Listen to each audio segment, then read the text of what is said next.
Hello, everyone, and welcome to another episode of the Elite Iconic English. I'm so excited you're here. Now let me ask you a few questions before we dive in. Have you ever found it hard to understand English in real-life conversations? Maybe you struggle with complex sentences or different accents. Or have you ever wanted to write more naturally, as if you were speaking with a friend?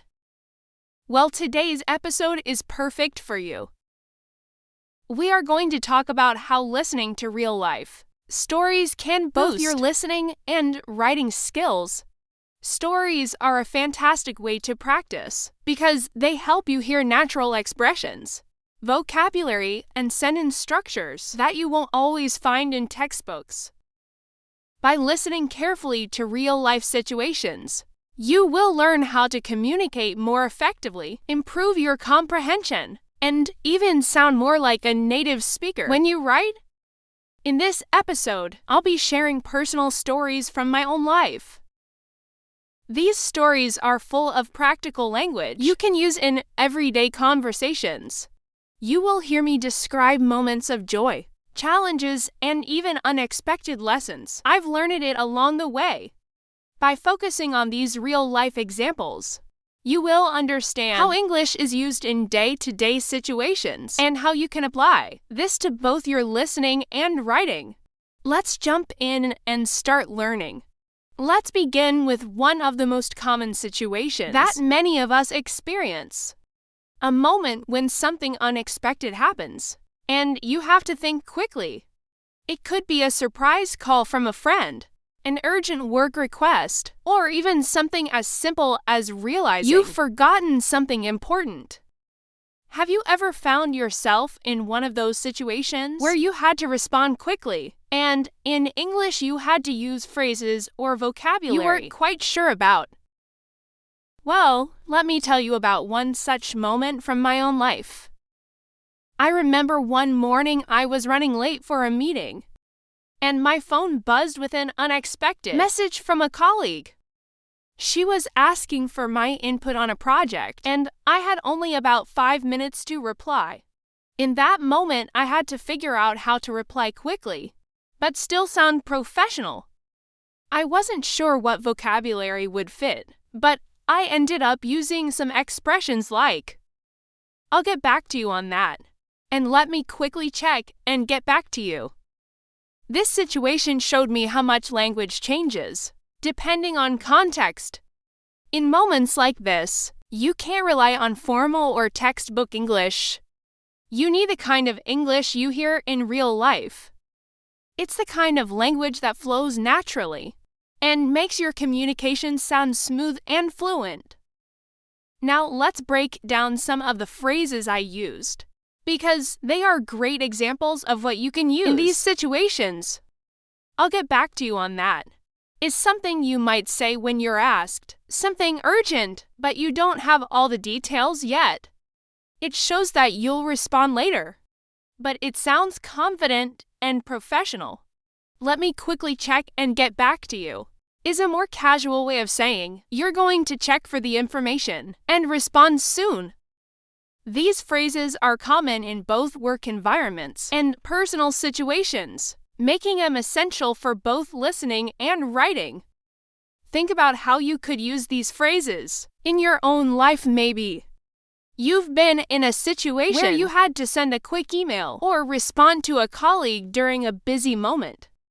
How did you phrase your thoughts? Could you have used more natural-sounding language, like the expressions I just mentioned? Listening to these kinds of real-life moments helps you prepare for when you find yourself in similar situations. Over time, as you hear more and more examples of this kind of communication, it becomes easier for you to incorporate it into your own conversations and writing. Let's take another example from my life, this time about handling a small problem. A few months ago, I was at the grocery store, and I noticed a mistake on my receipt. The price for a product was higher than I expected. I approached the cashier and said, "Excuse me, I think there's been a mistake with this item." Can you double-check the price for me? This simple interaction used language that was polite, yet clear and direct. Now, let's pause for a moment and think about that. If you listen closely to the way I phrase my question, you will notice that it's not just about using the correct words. It's about how those words fit into the conversation, how they sound natural, and how they make the situation less stressful. In a stressful situation like questioning a price, it's easy to feel nervous. But when you use language you've heard and practiced before, it comes out smoothly and confidently. In this case, I also used a helpful phrase. Can you double-check the price for me? This is a polite way to ask someone to verify something without being demanding. It's one of those phrases you'll hear often in customer service, or while talking to people in stores, cafes, or even over the phone when you're making inquiries. It's a great example of functional English, the kind of language that's useful in everyday conversations, but isn't always found in textbooks. If you pay close attention to these types of exchanges, you will notice that the language used in them is very different from formal English. You might learn in class it's often more relaxed, more conversational, and it reflects how people naturally communicate in real life. This is exactly the kind of English you will be listening to in this episode, and it's the kind of language that can transform your writing as well. Let's focus on the next part, writing. Many learners struggle with writing naturally, especially when it comes to writing emails, making requests, or explaining things clearly. After listening to real-life conversations and stories, you will notice a shift in how you approach writing. Take the example of the grocery store situation. If I were to write an email about the receipt issue, I might say, "Dear store name, I recently made a purchase at your store, and I noticed that the price of one of the items I bought was higher than expected. Could you kindly verify the price for me?" Notice how this email follows the same structure as the conversation I had in person, but it's now in written form. I'm still using the same language, polite, clear, and direct, but this time it's in a written context. By practicing real-life conversations, you will start to see how the language flows from speech to writing, making both easier to manage. And this is the power of listening to real-life stories. They give you the tools to not only understand everyday English better, but also to use that understanding to improve how you write. If you're able to listen to someone speak naturally and then replicate that style in your writing, you will find that your writing sounds more authentic and less stiff or formal. Have you noticed how the way I speak and write changes based on the context? It's the same with the way native speakers communicate. When you listen to them talk, you're absorbing these subtle changes in language use. It's the little things like when to use "could you please" versus "can you," or how to phrase a request politely, that make your English sound more like a native speaker's. These are exactly the types of skills that come with listening to real-life stories. Let me give you one more example. Last week I was talking to a friend who was telling me about an unexpected experience during a trip. She got lost in a city and had to ask for directions. She said I was completely lost, so I walked up to a stranger and asked, "Excuse me, could you help me find my way to the station?" This simple sentence is something you might use in a similar situation. You will notice that it's polite and uses clear, understandable language. It's not about using vocabulary.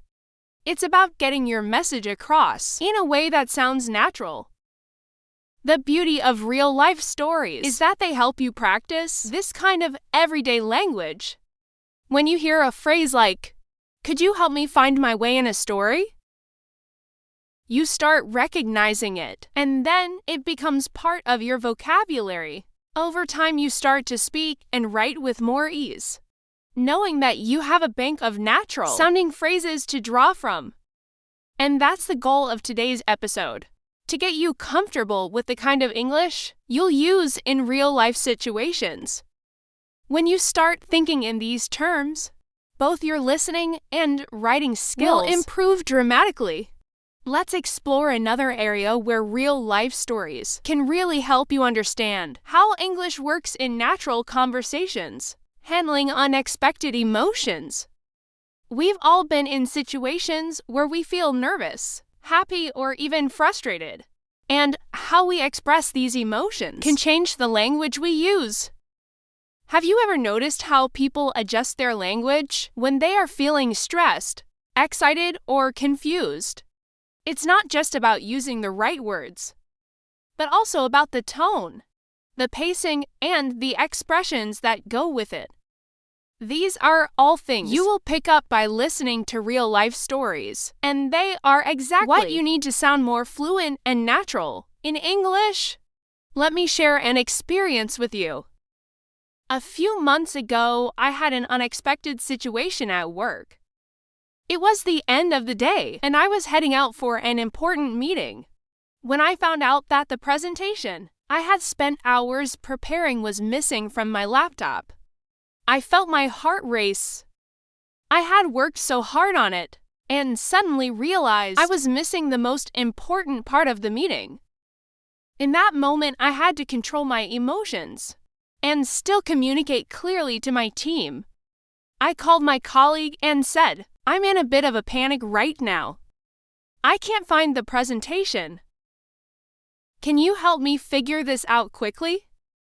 If you listen closely to what I said, you will notice that I'm expressing a bit of panic and urgency, but I'm doing it in a way that still conveys the message calmly. "I'm in a bit of a panic right now" is a way to show stress without going overboard. It's not an overly dramatic phrase. It's a controlled expression that tells the listener, "I'm worried but still able to focus." "Can you help me figure this out quickly?" is a clear request that doesn't sound demanding. It's a polite way of asking for help in a stressful situation. If you were in a similar situation, you could use these phrases to express how you're feeling while still keeping the conversation productive. Understanding how to balance your emotions with the language you use is a key part of effective communication. And it's something you can develop by listening to real-life situations. In situations where emotions run high, whether it's stress, excitement, or frustration, English speakers often use phrases to manage the conversation, helping them keep it calm and clear. Think about how people tend to say things like, "I'm a little stressed out," or "I'm feeling overwhelmed," when they need help managing a difficult task. These phrases don't just communicate the problem. They also show the emotional state of the speaker. And by hearing these kinds of phrases in real-life conversations, you will start to internalize them, making it easier to express yourself when you're in similar situations. Now let's switch gears a little bit and talk about another important aspect of language, learning the ability to adapt and switch between different registers of language. Sometimes when we are speaking English, we need to adjust the way we talk, depending on who we are speaking to. For example, the way you talk to your close friends will be much different than how you speak to your boss, right? In real-life conversations, English speakers constantly switch between formal and informal language, and it can be tricky to know when to use each one. But don't worry. This is another area where listening to real-life stories can really help. Let me explain. The other day, I had a conversation with a friend about a new restaurant that had opened in town. I said, "You've got to check this place out. The food is amazing and the atmosphere is so relaxed. You'll love it." Now notice the tone and the choice of words. This is a casual conversation, so I'm using relaxed language. "You've got to check this place out" is an informal phrase and so relaxed is a casual description of the atmosphere. It's the kind of language you'd use when talking to a friend, someone you're comfortable with. But just yesterday, I had to talk to a potential business partner about the same restaurant. I said I'd highly recommend this restaurant to you. The food is exceptional, and the ambience creates a very inviting atmosphere for customers. Notice how the tone and word choices have changed. I'd highly recommend is more formal than you've got to check this out. And exceptional is a more professional way of saying amazing. These subtle changes in language are crucial, and you will pick them up by listening to conversations in different settings. Over time, you will learn how to switch between these different styles of language, which is an important skill to have, especially when you're writing emails, making phone calls, or participating in meetings. But there's something even more interesting here. By listening to stories where people switch between different registers, you'll also begin to understand how context plays a big role in how language is used. For example, in a formal business meeting, you might hear someone say, "We'd like to discuss potential collaborations for the upcoming year," which sounds very professional. But in a casual conversation with a friend, you might hear, "Hey, we should totally work together next year." Both sentences have the same general meaning, but the level of formality is different. When you listen to these shifts in tone and formality in real-life stories, it becomes much easier to understand how to make those shifts yourself. Whether you're talking to a colleague, a friend, or a stranger, knowing how to adjust your language appropriately is a key part of sounding confident and fluent in English. Another area where real-life stories help is in expressing your opinions clearly and confidently. Have you ever found it hard to express your thoughts in English, especially when you're discussing something you're passionate about? Whether it's a political issue, a new trend, or a personal belief, expressing opinions in a second language can be difficult. But when you listen to native speakers share their opinions, you get to hear exactly how they structure their thoughts, how they introduce their viewpoints, and how they respond when others disagree. Take this situation from my own life. I was discussing a new movie with a friend who had a different opinion than I did.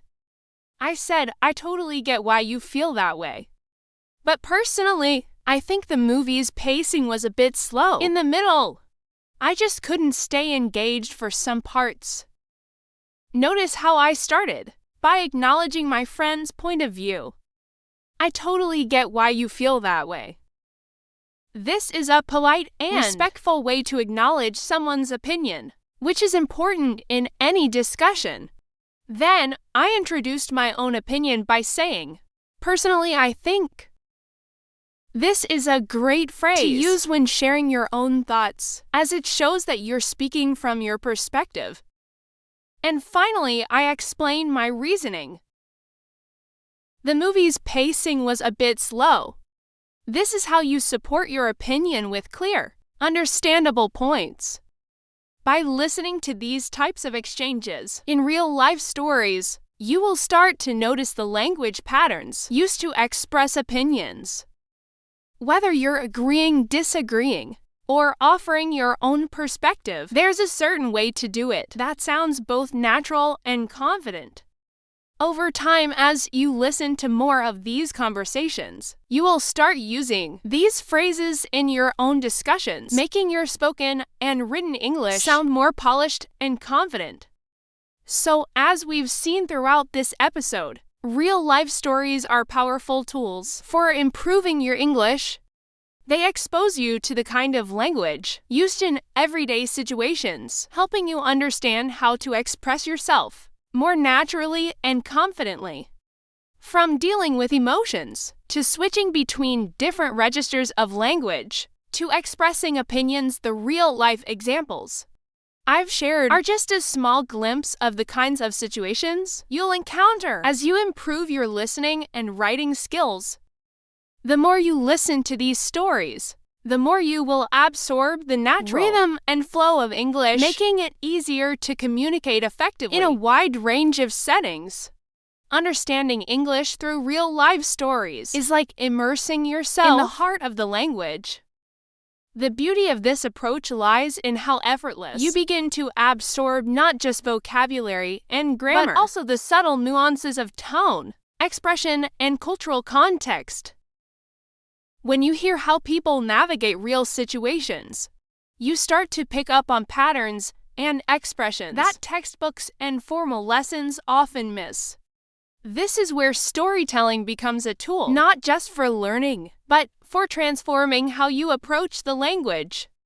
Let's dive deeper into a few more real-life scenarios that can enhance your comprehension and expression skills. Think about navigating a social event where you don't know many people.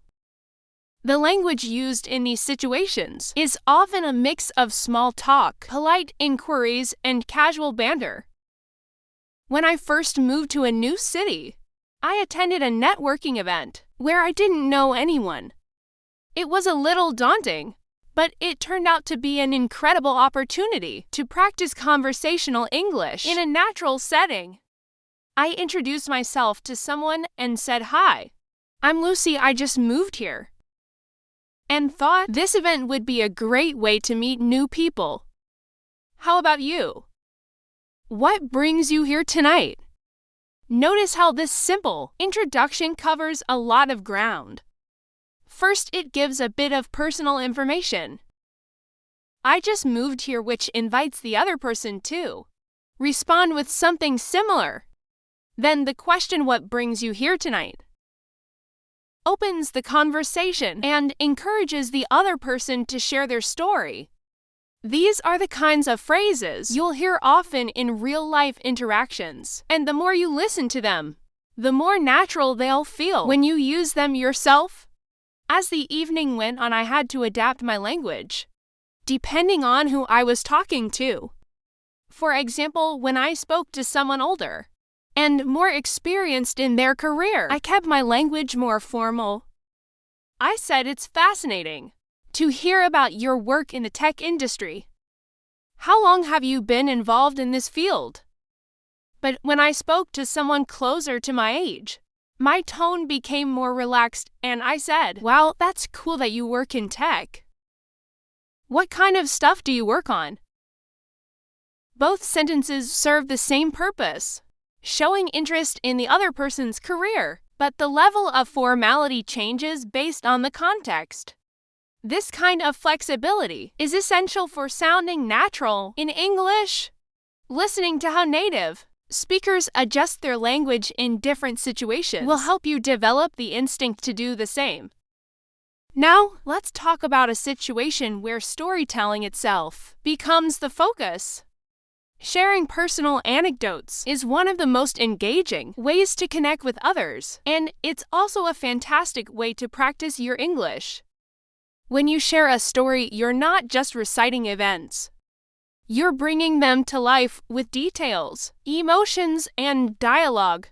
For example, one of my favorite stories to share is about a time I completely embarrassed myself in a coffee shop.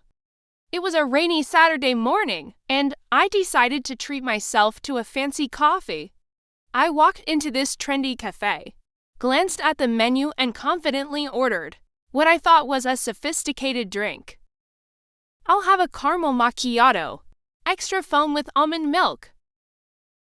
The barista gave me a strange look, but didn't say anything. A few minutes later, he handed me my drink and I took a big sip, only to realize it tasted nothing like what I expected.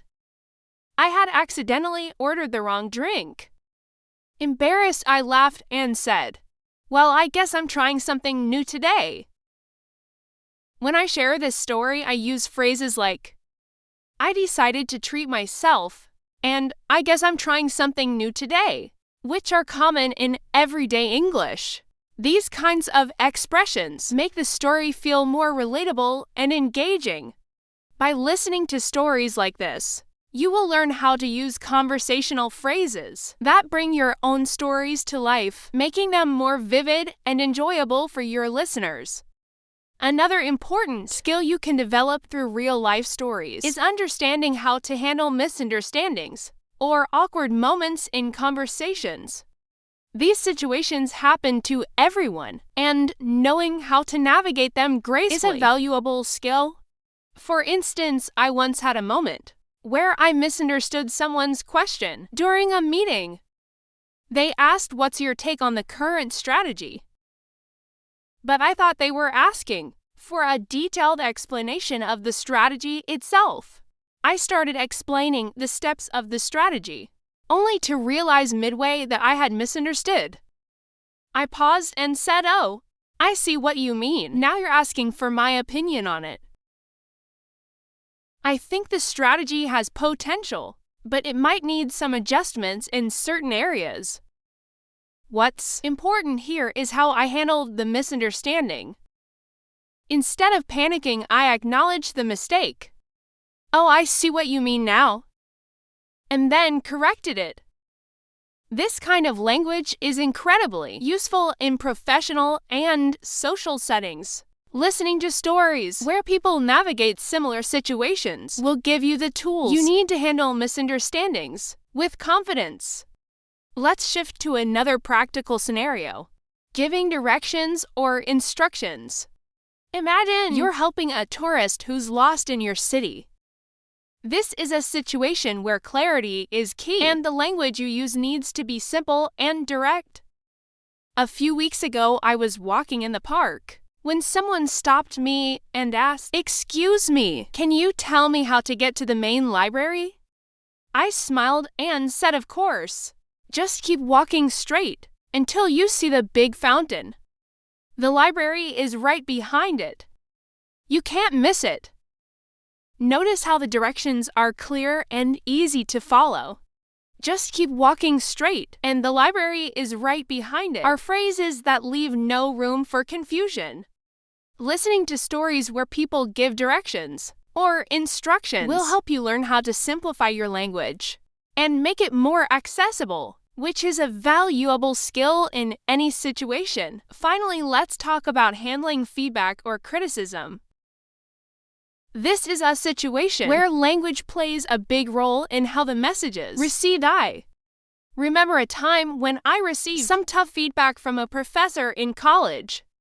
He said, "Your argument is strong, but the organization of your essay needs improvement. Try to structure your points more clearly so that your ideas flow better." While it wasn't easy to hear, the feedback was constructive and gave me specific steps to improve. When giving feedback, notice how phrases like "Your argument is strong and needs improvement" are used to balance positive and critical comments. Listening to how people give and receive feedback in real-life stories will teach you how to approach these situations diplomatically, making you a more effective communicator. By diving into real-life stories, you're not just learning English.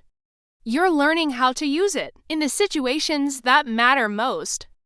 Whether it's small-talk storytelling, handling misunderstandings, or giving feedback, these stories offer a window into how English works in the real world.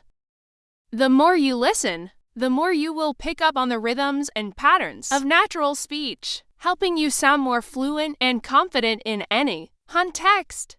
As you continue to engage with real-life stories, you will begin to notice patterns in how native speakers structure their thoughts and express themselves. The key to fluency isn't just about memorizing vocabulary and grammar rules, but about developing an intuitive sense of how the language works in practice. Real-life stories offer a fantastic way to learn this, as they present language in action, where you can see how words, tone, and body language come together to create meaning. For example, when you listen to someone share a personal experience, you start to observe how they use intonation to emphasize certain parts of the story. Imagine you're hearing a friend recount a time when they lost their wallet on a trip. The way they tell the story might go something like this. I had just gotten off the bus when I realized I couldn't find my wallet. I searched everywhere, but I couldn't remember the last time I saw it.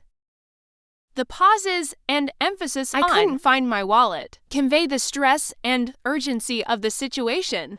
This is an essential aspect of language that you won't find in a textbook, but once you start paying attention to these subtleties, it'll become easier for you to replicate in your own speech. Listening to real-life stories like this also helps you understand the context in which certain phrases or expressions are used.